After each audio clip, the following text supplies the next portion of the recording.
참 예수님, 오늘 복음은 빵 5개와 물고기 2마리로 장정만도 5,000명을 먹이신 빵의 기적에 이어서 나오는 말씀으로서 빵의 기적으로 우리의 육체를 돌보셨다면 이제 무리를 걸어오심으로써 두려움에 휩싸이기 쉬운 우리의 마음을 돌보시는 예수님을 만나게 됩니다.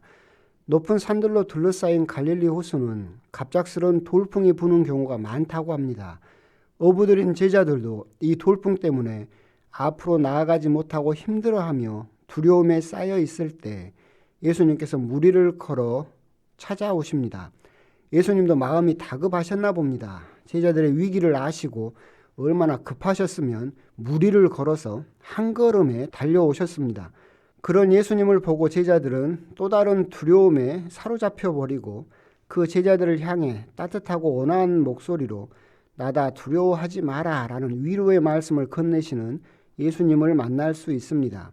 흔히 우리의 삶을 고해, 고통의 바다라고 이야기들 합니다. 거센 바람과 높은 파도에서 힘들어하고 있는 제자들의 모습과 비슷한 상황입니다. 불교에서는 108번뇌를 이야기하죠. 눈, 코, 입, 귀, 피부, 마음, 외부에서 들어오는 것을 인식하는 6뿌리, 6근이 있고 여기에 부딪히는 것을 육경이라고 이야기를 합니다. 쉽게 말해서 보는 것도 걱정이고 말하는 것도 걱정이고 듣는 것도 걱정이고 우리가 만나는 모든 것이 다 걱정이라는 말이죠. 이걸 전생, 현생, 내생, 삼생을 겪으니 6 곱하기 6 곱하기 3을 하면 108이 나오죠. 그래서 108번뇌라고 이야기를 합니다. 이런 생각에서 보면 우리는 모든 것이 걱정이고 불안이기에 우리 삶이 고해, 즉 고통만이 가득한 바다와 같다고 생각합니다. 과연 그럴까요? 우리 인간은 진화론적으로 봐도 고통을 길고 오래 기억하고 즐거운 일은 짧게 기억하게 되어 있습니다. 이것은 고통을 길게 기억해야 우리가 더 오래 살아남을 수 있기 때문에 그렇게 됐다라고 그럽니다. 예를 들어서 뱀에 물린 고통을 오래 기억하고 있어야 다음에 긴 끝만 봐도 조심할 수 있고 그렇게 조심할 수 있어야 더 오래 생존할 수 있기 때문입니다. 속담에서도 자라보고 놀란 가슴 소뚜껑 보고 놀란다고 하죠. 인간은 자기 생존과 직결되는 고통은 오래오래 기억하고 기쁘고 즐거운 일은 금방 잊어버리게 되어 있습니다. 그래서 우리 삶이 고통의 바다라고 생각하게 된 것입니다. 우리의 고통은 항상 현재형이고 행복은 항상 과거형입니다. 사람들에게 언제 제일 힘드냐고 물어보면 바로 지금이 가장 힘들다고 합니다. 그리고 언제 가장 행복하냐고 물어보면 다들 어렸을 때, 10대 때 등등 다 과거를 이야기합니다.